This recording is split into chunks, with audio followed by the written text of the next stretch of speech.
Think about the worst leader that you've worked for. They probably weren't terrible every day. That was the problem. On Monday, the standard mattered. By Wednesday, they were too busy to hold it. By Friday, it depended on who had missed it. So the team did not necessarily learn the standard, they learnt the leader's mood. That's management by weather. And here's a leadership secret that no one wants to tell you. Good leadership is incredibly boring. It doesn't involve a dramatic speech or walking into a room and scaring the bejesus out of everybody.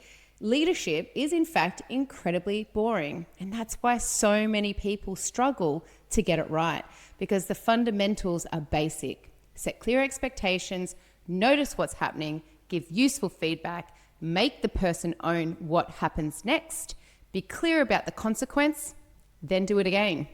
Simple, boring. But people step into leadership roles and assume they must become more complicated because the title sounds more important. I hate to burst everybody's bubble, but most leaders are making the job much harder than it needs to be. In this episode, I'm going to show you what good leadership actually looks like on an ordinary day. You will learn how to set expectations people can follow, how to give feedback using a 5-part framework I call C.L.E.A.R, and how to stop rescuing people without abandoning them, and how consequences can be imparted without being a tyrant. Because leadership is not difficult to understand, it's difficult to repeat. I'm Corinne Glass, founder of Glass Partners, and this is the Glass Signal for people with talent and the courage to use it. Let's get into the episode. Managers are being asked to do more with less, lead through restructures, introduce AI, lift productivity whilst under pressure themselves. Gallup's 2026 State of the Global Workplace found manager engagement had fallen to 22% in 2025, down from 31% in 2022. That matters because when leaders are stretched, the boring basics are often the first thing to disappear.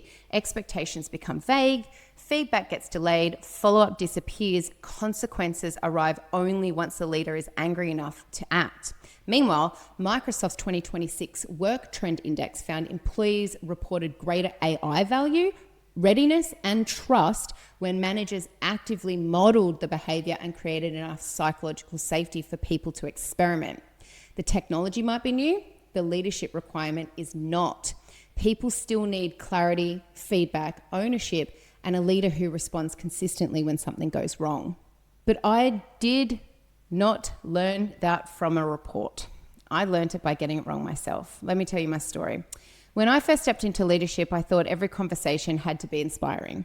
If someone was struggling, I wanted to invoke passion and dig deep and tell the right story, give them the answers and create some enormous breakthrough. We would talk, and I would walk out thinking, wow, I did a really good job there, because it was a long conversation. There were a lot of words, it felt important, but there was not always a lot of leadership. The person might leave thinking, Corinne really cares about me. What they did not always leave thinking was, I know exactly what is expected of me. I own the next action, and I understand what happens next. I had done most of the thinking, most of the talking, and quite often most of the work. So we had a great conversation and nothing changed. That was the uncomfortable lesson. I had mistaken the length of the conversation for the quality of the leadership. Care without challenge can feel good and still leave the result exactly where it was. That's why I now lead from high care, high challenge. I can listen, I can comprehend and empathize what's happening. I can support the person, but I also have to make the standard clear, challenge the gap, return the ownership, and follow through. Otherwise, I'm not leading, I'm having an interesting conversation about the problem. Leadership is not measured by how impressive the conversation felt. It is measured by what became clear, what the person now owns, and what changes next. And that starts with clarity. Leadership starts with clarity. Set the expectation. What needs to happen? What does good look like? What does poor look like? What will you tolerate? What will you not tolerate? And what are we walking towards? Because a hidden standard inside your head is not a standard. It's a future grievance. This is what vague leadership sounds like. I need you to communicate better. Better how? More often? With whom? About what? Before or after the problem has set fire to the building? Try this instead. When a client requests a change, acknowledge it that day, confirm who owns the response, and tell the client that they will hear from us. I do not want them chasing the business to find out whether we received the message. Now the person can see the expectation. They can meet it, you both can observe it, and you can both discuss the same thing later. Clear expectations. Simple, boring. Then pay attention to how they are going. Not only when they're getting it wrong, catch people doing good things. And please do me a favor and don't say, great job, then wander off feeling as though you've become an inspirational leader. Tell them what they did and why it mattered. For example, it could sound like this. The handover you sent this morning clearly identified the risks, the owner, and the next decision. Operations could start without chasing for more information. Use that structure again. That's useful feedback. Now the person knows what to repeat. Simple, boring. Remember, your silence is not praise. It is silence. The same principles applies when something needs to improve. Do not save 6 weeks of frustration, invite someone into a room and then unload every disappointment that you've had with them since February. Useful feedback should be what I frame as clear. 5 parts. Clarify the expectation. What was supposed to happen? Lay out the evidence. What have you actually observed? Remember, facts, not frustration. Explain the impact. What has this affected? Was it the customer, the team, the numbers, or the work? Agree the action. What needs to change and what will the person do differently? Reinforce the result. What happens if the standard is met and what happens if it is not? Let me show you the difference. This is the version many people receive. You've been really dropping the ball lately. I need you to be more organized and take more ownership because I can't keep checking everything that you do. That is not feedback, that is frustration. Here is the clear version. We agreed the weekly forecast would be final by midday Monday. It's been late for 3 consecutive weeks. Operations is making staffing decisions using incomplete information. From next Monday, I need it submitted by midday with all assumptions clearly marked. Talk me through what you will change to make that happen. If it's accurate and on time for the next 4 weeks, we can remove the weekly oversight. If it continues to be late, we will need to review whether you should retain responsibility for the forecast. Clarify the expectation, lay out the evidence, explain the impact, agree the action, reinforce the result. Clear.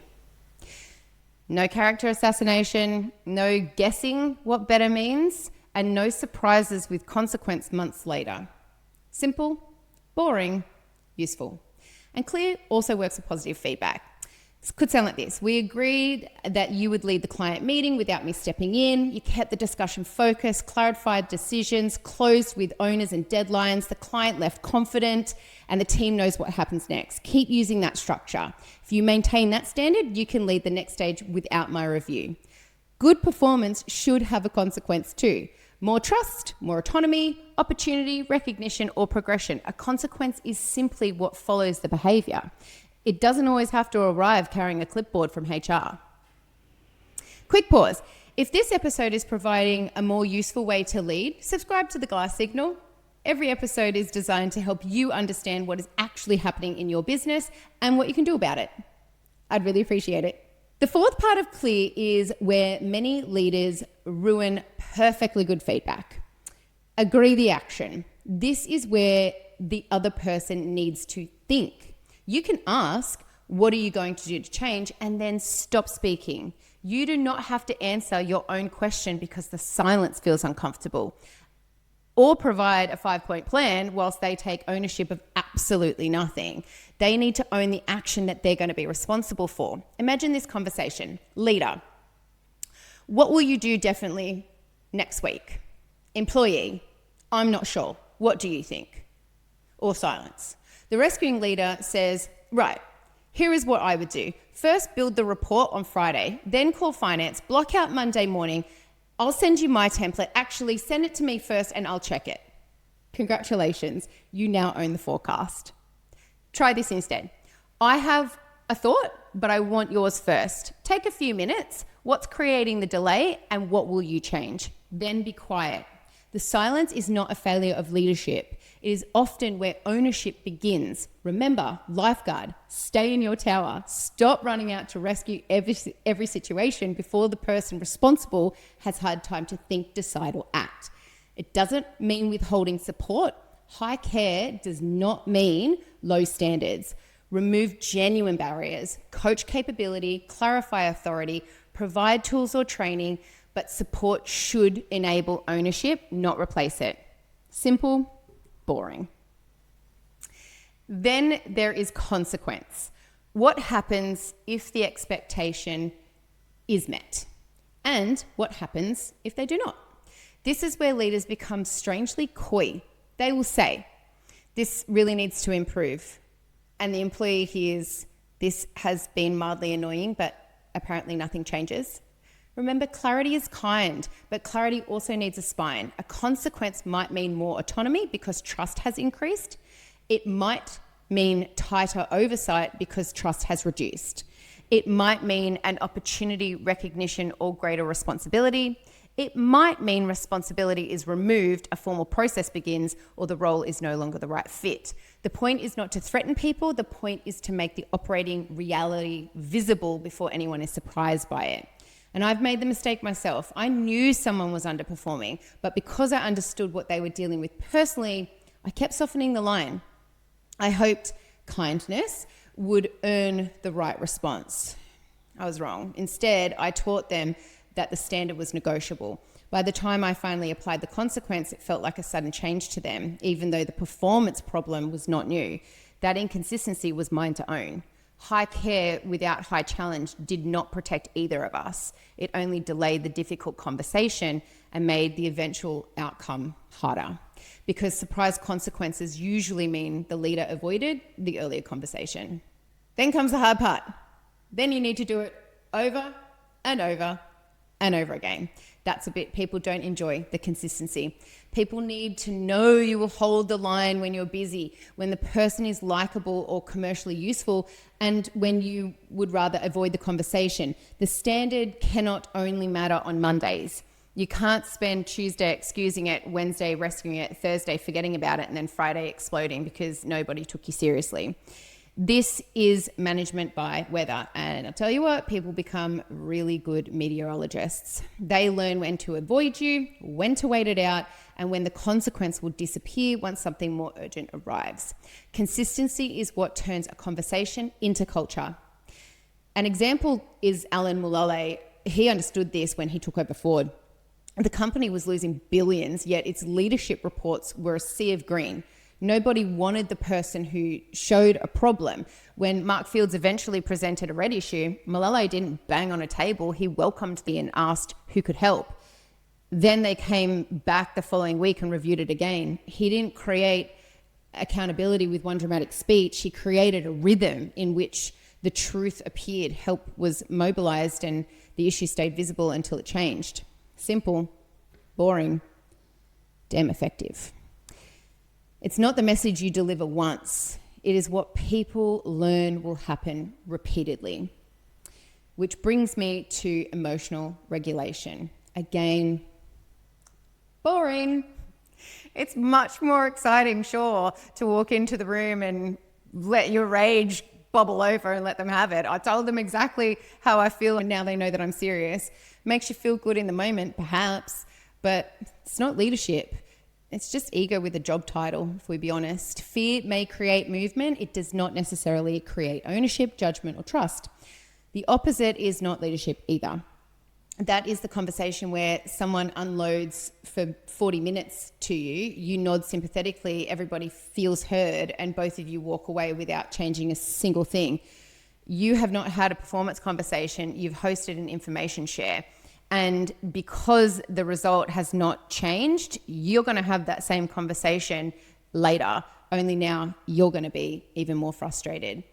You can acknowledge the human and still be a leader. For example, it could sound like this. I can hear that this week has been challenging and I understand what support you need, we can pause for a moment. The expectation still stands. So before we finish, we need to agree how you're going to recover the deadline and what happens next. That's high care and high challenge. You're not dismissing the person. You're also not abandoning the standard because the conversation became uncomfortable. Here's your homework. What I want you to do is choose one reoccurring issue you keep complaining about and then write 5 lines. What was the expectation? What is the evidence? What is the impact? What action does the person need to own? What result or consequence follows? Then have the clear conversation within the next 24 hours and schedule the follow-up before you leave the room. Because if the follow-up disappears, the standard, it was merely a suggestion with a meeting invite. And if your managers know what good leadership is supposed to look like, but it's still not showing up consistently in the work, you may not have a knowledge problem. You may have a people system problem. Glass Partners helps growing businesses strengthen the leadership, clarity, accountability, and capability behind performance. You can take the 3-minute broken glass test using the link in the description below.